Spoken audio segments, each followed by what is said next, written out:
जय हिंद दोस्तों, कैसे हैं आप लोग। आई होप आप लोग बहुत अच्छे होंगे और अपनी तैयारी बहुत ही अच्छे से कर रहे होंगे। आज जो है हम लोग थोड़ा अलग टॉपिक बात करेंगे। बहुत सारे लोग वीडियो में पूछते रहते हैं कि भैया सर आपने जो है दरोगा की नौकरी क्यों छोड़ दी। इतने सारे लोग जो है उसको एडमायर कर रहे हैं, उसकी तैयारी कर रहे हैं। इतनी भौकाली वाली मतलब इतनी भौकाल वाली जॉब है, आपने क्यों छोड़ दी। तो वैसे तो मैं अपने वीडियोज़ में बताता रहता हूँ, लेकिन आज जो है खुल के बात करेंगे। कोई भी बात नहीं छिपाऊंगा, अपने दिल की बात बताऊंगा। उससे पहले मैं बता दूं कि आपकी सोच या फिर किसी और की सोच जो है मुझसे अलग हो सकती है, और उसी हिसाब से आपकी जॉब प्रेफरेंस भी जो है मेरे से अलग हो सकती है, किसी दूसरे की अलग हो सकती है। तो मैं अपनी सोच बताऊंगा, लेकिन फिर भी मुझे ऐसा लगता है कि बता देना चाहिए, क्योंकि अगर आप सही टाइम पे गलत डिसीजन ले लेते हैं तो आपकी पूरी लाइफ और आपकी पूरी फैमिली की लाइफ जो है चौपट हो जाती है। जिंदगी जो है अफसोस में बीत जाता है। मैं बहुत सारे लोग को जानता हूँ जो डेली जो है मेंटल स्ट्रेस में रहते हैं, उनका मन नहीं लगता है काम में, लेकिन कर रहे हैं क्योंकि जो है मिडिल क्लास है। घर का खर्चा भी चलाना, अपना खर्चा चलाना है। बहुत लोग की शादी हो गई तो अब मजबूरी में जो है घिस रहे हैं। बट मेरी ऐसी सोच नहीं थी, मुझे घिसना नहीं था। और उससे पहले मैं दो तीन बातें और भी बताना चाहूँगा अपनी चीज़ें जो है एक्सप्लेन करने से पहले, कि बहुत सारे लोगों को ये लगता है कि मैं दरोगा में सिलेक्ट होने से पहले ही सीजीएल का एग्ज़ाम दिया था और मेरा रिजल्ट बाद में आया था और मेरे पास ऑप्शन था कि मैं इसको छोड़ के जो है इसमें आ जाऊँ या फिर रहने दूँ। ऐसी कोई बात नहीं थी। दरोगा में सिलेक्ट होने के बाद मुझे ऐसा महसूस हुआ कि जो है मैं यहाँ फिट नहीं हो पाऊंगा। उसके बाद जो है मैंने सीजीएल की तैयारी की। कोई ऐसा दिन नहीं था जिस दिन मैं 4.5-5 घंटे से ज़्यादा सोया हूँ। ड्यूटी पे भी पढ़ता था, ठीक है। पूरा हेल्थ मैंने जो है अपना अफेक्ट कर लिया इसके चक्कर में, तब जाके जो है सिलेक्ट हो पाया था। आप किसी से भी पूछ लेना, सिविल पुलिस में रह के खास करके दरोगा पढ़ना बहुत ही ज़्यादा मुश्किल है। खैर वो एक अलग बात है। उसके साथ साथ मैं आपको एक बात और बताता हूँ कि ग्रेड पे का भी कोई इशू नहीं है कि मतलब वहाँ मैं लेवल 6 पे था, यहाँ लेवल 7 पे हूँ। बहुत सारे लोग ये भी सोचते हैं कि शायद ग्रेड पे ऊपर हो। नहीं, वहाँ के और यहाँ के सैलरी में मुश्किल से 25,000 का अंतर है। लेकिन दोनों शहर के महंगाई में जो है, यूपी के महंगाई में और दिल्ली के महंगाई में, मैं वहाँ लखनऊ में पोस्टेड था, दोनों के महंगाई में बहुत अंतर है। तो सैलरी का भी इतना इशू नहीं है। मेन इशू जो है वो वर्क लाइफ बैलेंस का था, जिसको मैं बहुत ही डिटेल में बताऊंगा। आप जो है ध्यान से सुनना, क्योंकि हो सकता है कि आप भी इसी असमंजस में फंसे हों। तो बेल्ट की नौकरी कितनी मुश्किल है, कितनी आसान है, क्या क्या जो है इसमें त्याग करना पड़ता है, वो चीज़ें मैं सारी आपको बताऊंगा। तो हम लोग शुरू करते हैं। सबसे पहली चीज़ क्या होती है कि जब आदमी बेरोजगार होता है ना, तो उसका प्राइमरी टारगेट ये होता है कि उसकी जॉब लग जाए। इंडिया के किसी भी कोने में लग जाए, अंडमान निकोबार भेज दें, लक्षद्वीप मतलब लक्षद्वीप पे भेज दें, बस उसके महीने में मतलब उसकी सैलरी आने लगे, वो फाइनेंशियली स्टेबल हो जाए, उसका प्रेशर खत्म हो जाए फैमिली से, समाज से। और पहला टारगेट मेरा भी यही था। तो क्या होता है कि जब आदमी बेरोजगार होता है ना, तो वो यही सोचता रहता है कि उसकी कहीं जॉब लग जाए। लेकिन जब आप सिलेक्ट हो जाते हो ना, तो बहुत सारी चीज़ें मैटर करने लगती हैं। आपके पर्सनल लाइफ हो, फैमिली लाइफ हो, मतलब स्ट्रेस फ्री लाइफ हो, वर्कलोड हिसाब से हो, वर्किंग आवर फिक्स हो। उसके बाद जो है बहुत सारी चीज़ें आप त्याग किए होते हो तैयारी के दिनों में, कि आप जहाँ कहीं घूमने फिरने नहीं जाते हो, कहीं शादी में नहीं जाते हो, किसी प्रोग्राम में नहीं जाते हो, त्यौहार पे घर नहीं जाते हो, मनपसंद खाना नहीं खाते हो, कभी बहुत अच्छे से सो नहीं पाते हो। लाइफ रिलैक्सिंग नहीं, बहुत स्ट्रेसफुल आपकी बीतती है। बहुत सारे सेक्रीफाइस करते हो आप। उसके साथ साथ आपकी फैमिली भी सेम चीज़ कर रही होती है, वो भी आपके लिए बहुत ज़्यादा त्याग करती है। बहुत सारे लोग तो ऐसे फैमिली से होते हैं कि हर महीने वो अपने बच्चे को खर्च कैसे भेजेंगे, वो उसका जुगाड़ लगाते रहते हैं। जैसे मान लो इस महीने का भेज दिया, तो बाप जो है ये सोचता है कि अगले महीने बच्चों को पैसे भेजना है, क्योंकि वो बाहर रह के तैयारी कर रहा है, तो वो उसमें दिमाग लगाता है। तो पूरी फैमिली जो है सफ़र करती है उस चीज़ को लेके। तो अगर आप नौकरी पाने के बाद भी अगर सेम चीज़ सफ़र कर रहे हो, मतलब पैसे वाले मामले में तो चलो ठीक है, ठीक हो जाओ। बट वही चीज़ है कि आपकी कोई पर्सनल लाइफ नहीं है, फैमिली की लाइफ नहीं है, आप जो है स्ट्रेस फ्री नहीं हो, समझ रहे हो, आप अपने हेल्थ का ध्यान नहीं दे पाते हो, आप अपने माँ बाप को घुमाने फिराने नहीं ले जा पाते हो, खुद घूमने फिरने नहीं जा पा रहे हो। जब आप तैयारी कर रहे हैं तभी भी जो है आप शादी भी अटेंड नहीं कर पाते, तो आप अभी भी अटेंड नहीं कर पा रहे हो, कहीं किसी प्रोग्राम में नहीं जा पा रहे हो। अगर प्लान कर रहे हो कि यार यहाँ घूमने चले, मूवी देखने जाए, कुछ भी प्लान के हिसाब से आपके हो ही नहीं रहा, तो फिर मुझे ऐसा लगता था कि मैं इतना जो है त्याग इस जॉब के लिए नहीं कर पाऊंगा। और ऐसा भी नहीं है कि दरोगा की नौकरी में जो है सैलरी 2-2.5 लाख रुपया की, चलो ठीक है यार पैसा ही इतना आ रहा है कि चलो ठीक है सब कुछ उसके लिए कॉम्प्रोमाइज़ कर दे। नहीं भाई, 50,000 55,000 रुपये के लिए इतना कुछ मैं सेक्रीफाइस करने के लिए तैयार नहीं था। और बहुत सारे लोग ऐसा सोचते हैं कि दरोगा की नौकरी में बहुत पैसा है, तो भाई वो ज़माना चला गया है, ठीक है। वो ज़माना चला गया कि दरोगा को बहुत पैसे मिलते थे, ठीक है। अब कहीं आप जो है चौराहे पे खड़े होकर देखोगे तो दरोगा जो है सिपाही से ज़्यादा आपको नजर आएंगे, इतने दरोगा भर्ती हो गए हैं, ठीक है। तो बहुत मारा मारी है। और उसके साथ साथ सरकार इतनी सख्त हो गई है ना, एंटी करप्शन इतनी सख्त हो गई है कि पता नहीं कितने आप जैसे जो है जेल में हैं। डेली 2 से 3 दरोगा को एंटी करप्शन पकड़ती है और जेल में भेज देती है। उसके बाद कहीं भी मुंह दिखाने लायक नहीं रहते हैं, नौकरी भी चली जाती है, घर परिवार की इज्जत भी चली जाती है, और जितनी कमाई हुई रहती है सारा बेल लेने में लग जाता है। तो ऐसा सोच के अगर आप जा रहे हो तो बिल्कुल भी मत जाना। अब जमाना बदल चुका है। आप जब अंदर जाओगे तो आप सोचोगे कि यार ये जो रीलबाज लोग थे इनके चक्कर में मैं कहाँ फंस गया। अगर आपकी ऐसी पर्सनालिटी नहीं है तो मत जाना। बहुत सारे लोग मुझसे कहेंगे कि आप जो है तैयारी करवाते हो, आप बताते हो कि जो है ऐसे पढ़ो वैसे पढ़ो। भाई वो एक अलग चीज़ है, ठीक है। उसके साथ साथ सच्चाई बताना भी मेरा कर्तव्य है, ठीक है। बहुत सारे लोग सच में ये मुझसे कहते हैं कि जो है वहाँ से चले आए हो फिर भी बच्चों को जो है वहाँ फंसाना चाहते हो। देखो, प्राइमरी गोल है कि पहले नौकरी लग जाए, लेकिन उसके साथ साथ आप इस चीज़ के लिए तैयार रहो कि आप वहाँ जाओगे तो आपकी लाइफ ऐसा नहीं है कि वहाँ पे बहुत वंडरफुल लाइफ हो जाएगी। आप इन सारी चीज़ों से गुजरोगे जो मैं बता रहा हूँ। बहुत सारे लोग कहते हैं कि इतना भौकाल है, रौला है। भाई भौकाल और रौला तो तब तुम दिखा पाओगे ना जब तुम अपने जानने वाले लोगों के बीच में रहोगे। भाई तुम कहीं जा ही नहीं पाओगे अपनी ड्यूटी छोड़ के, दिन रात तुम ड्यूटी करोगे। जब तुम्हें छुट्टी चाहिए तुम्हें छुट्टी नहीं मिलेगी। तो किसी फैमिली फंक्शन, किसी प्रोग्राम में कहीं कहीं कहीं जाओगे तब तो रौला दिखाओगे। अनजान लोगों में क्या रौला दिखाओगे? रौला तो वहीं दिखाया जाता है ना जहाँ पहले आप अनसक्सेसफुल होते हो, फिर आप सक्सेसफुल होके जाते हो, वहीं तो रौला आप दिखा पाओगे। तो भाई बहुत बहुत चीज़ें हैं जो नहीं हो पाती है वहाँ पे। और ये भी डिपेंड करता है कि आप ड्यूटी कहाँ करते हैं। लेकिन आप पूरे जीवन जो है आराम वाली ड्यूटी नहीं काट सकते अगर आप सिविल पुलिस में दरोगा हैं, यूपी में खास करके। मैंने भाई छुट्टी का आलम ये है कि मैंने बहुत सारे दरोगा को अपने शादी वाले दिन अधिकारियों के पास दौड़ते हुए देखा है कि सर आज मेरी छुट्टी है, मैंने ईएल लगाई है, मेरी ईएल नहीं हुई। तो भाई छुट्टी का आलम ये है, तो वहाँ पे ये सब त्याग करने के लिए बिल्कुल तैयार रहना है। और मैं उस सक्सेस को सक्सेस नहीं मानता हूँ अगर आप अंदर से खुश नहीं है, उसकी वजह से आपकी फैमिली खुश नहीं है, तो भाई काहे का सक्सेस। मैं तो उस आदमी को ज़्यादा सक्सेसफुल मानता हूँ जो कि नाला साफ करता है लेकिन खुश रहता है, माइंड में उसका कोई स्ट्रेस नहीं है, रात में आराम से रिलैक्स होकर सोता है, सुबह जो है खुश होकर उठता है। तो भाई मैं तो उस आदमी को ज़्यादा जो है सक्सेसफुल मानता हूँ। तो भाई मैं उतना जो है त्याग करने के लिए तैयार नहीं था। मुझे ऐसा लग रहा था कि एक जीवन मुझे मिला है, मैं बिना हाथ पैर मारे नहीं मरूंगा। मुझे जहाँ जहाँ लगता है कि मुझे वहाँ काम करना चाहिए, मैं वहाँ पे कुछ कर सकता हूँ, मैं वहाँ करूँगा, ठीक है। मुझे ऐसे वो वाला जीवन नहीं चाहिए कि नहीं यार ठीक है चलो यार जीवन कट रहा है। नहीं भाई, क्यों काटना है भाई? अगर कोई दूसरा आदमी जिसके पास तुम्हारे से कम रिसोर्स है वो तुमसे ज़्यादा सक्सेसफुल है, क्यों है भाई? तुम भी वो चीज़ कर सकते हो।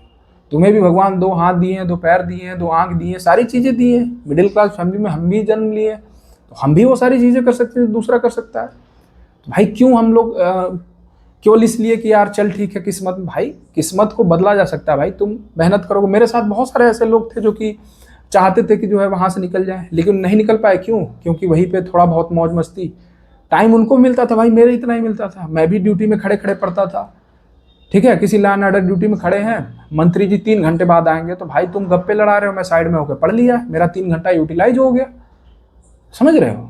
मैं तो पैदल गश्त में चलते चलते फ़ोन से पढ़ लेता था। तो अपनी अपनी इच्छा होती है भाई, अगर करना होगा तो इंसान कर लेता है। उसके अपने आग के ऊपर डिपेंड करता है कि उसको उस चीज़ की चाहत कितनी है।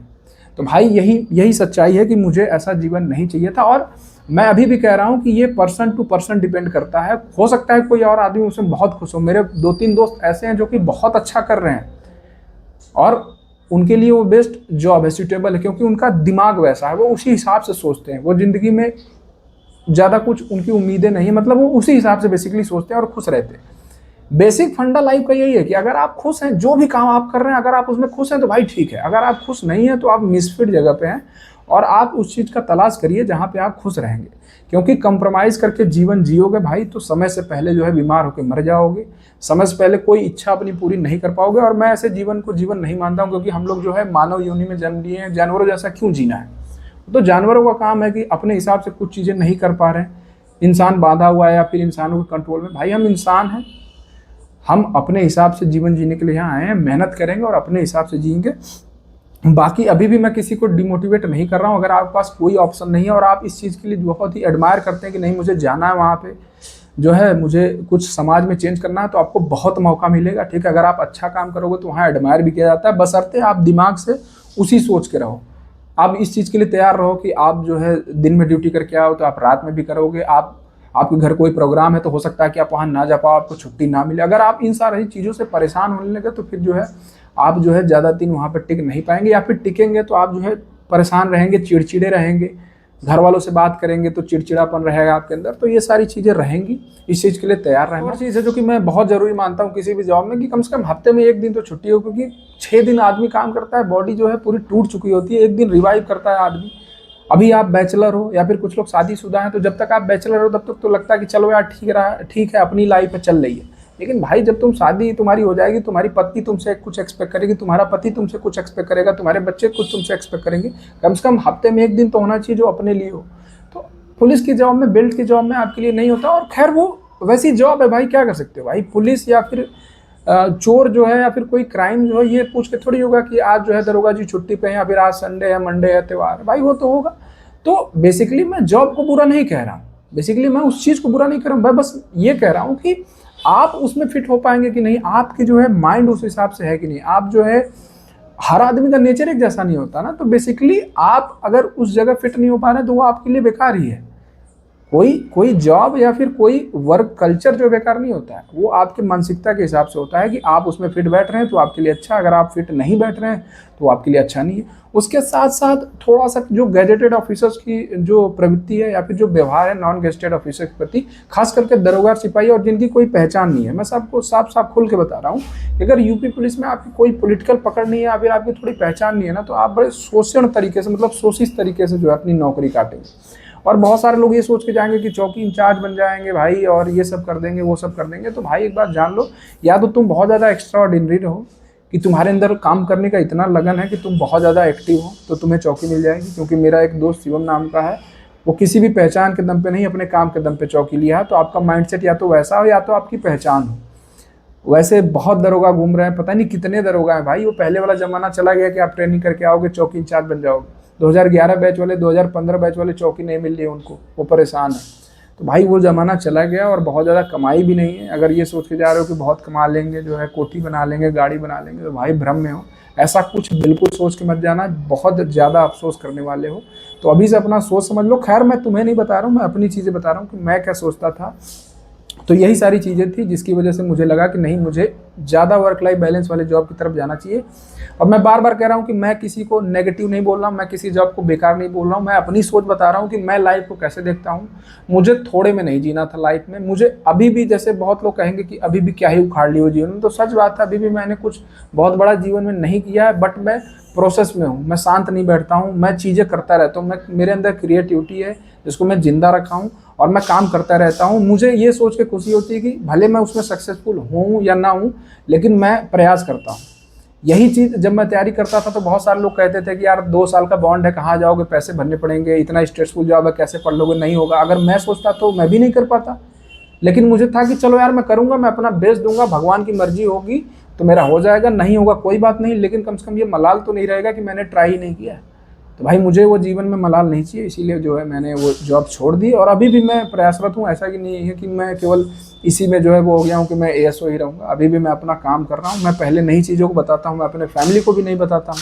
जब मैं दरोगा में था तो मेरे घर में किसी को नहीं पता था कि मैं सीजीएल की तैयारी कर रहा हूँ। तो उसी तरह बहुत सारी चीज़ें हैं जो हो रही हैं, और सबसे खुशी मुझे मिलती है आप लोगों से बात करके, अपने अनुभव को आप लोगों से साझा करके, सोशल मीडिया पर काम करके मुझे बहुत खुशी मिलती है।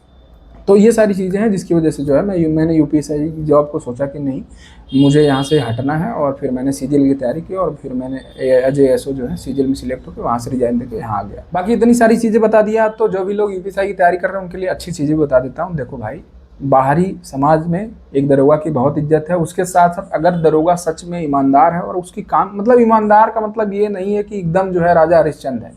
ईमानदारी का भी कई स्टेज होता है कि आप किसी गरीब को प्रताड़ित ना करो।